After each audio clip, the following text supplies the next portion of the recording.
Pozdravljeni pri pregledu svetovnih dogodkov na Vesti, takle imamo.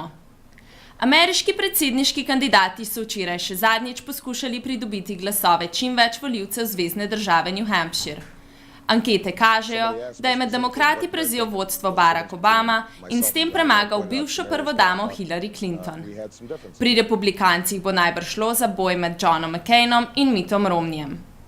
Včeraj je Clintonova tudi prvič pokazala nekaj čustev, saj je ob vprašanju, kako prenaša vse težave kampanje, komaj zadrževala solze. And some people think elections are a game. They think it's like who's up or who's down. It's about our country. It's about our kids' futures.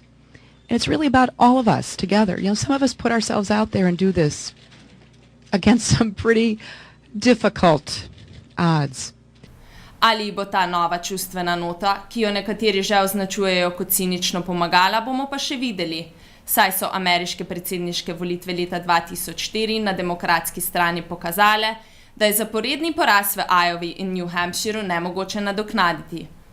Torej, če v New Hampshireu zmaga Obama, bo Clintonova zelo težko ustavila pohod prvega temnopoltega izvoljivega kandidata v zgodovini ZDA. Kosovski voditelji so se včeraj dogovorili o koaliciji, katere prednostna naloga bo oblikovanje neodvisne države.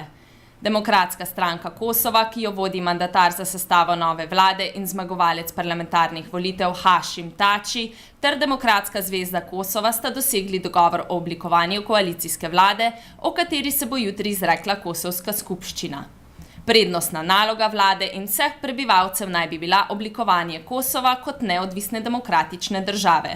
Pakistanski predsednik Musharraf je v nedeljo prvič omenil, da je bila Benazir Bhutto ubita zaradi strela in ne zaradi udarca v glavo.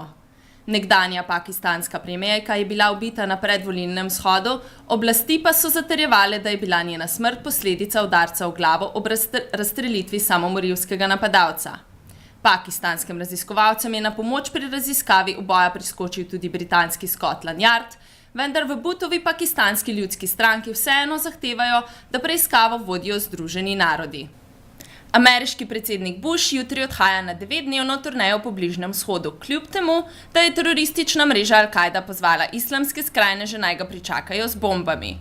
Mogoče so malo pozni, saj Bush v Beli hiši ostaja tako ali tako le še nekaj mesecev.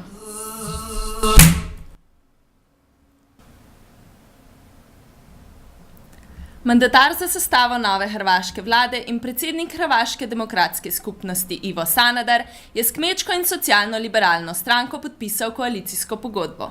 Skupaj z 8 mandati zeleno-rumene koalicije ima HDZ tako zagotovljenih 82 poslanskih glasov in s tem večino v saboru. Kenijski opozicijski voditelj Odinga je preklical za danes napovedane proteste, saj želi končati krizo v državi. Po srečanju z ameriško posrednico Jendai Fraser je napovedal začetek pogajanj in prvič od začetka povolilne krize v državi izrazil pripravljenost na delitev oblasti. Darilo! Še preden so Kenijci med nemiri izropali vse trgovine, smo očitno za našo rubriko dobili v dar afriški pasulj.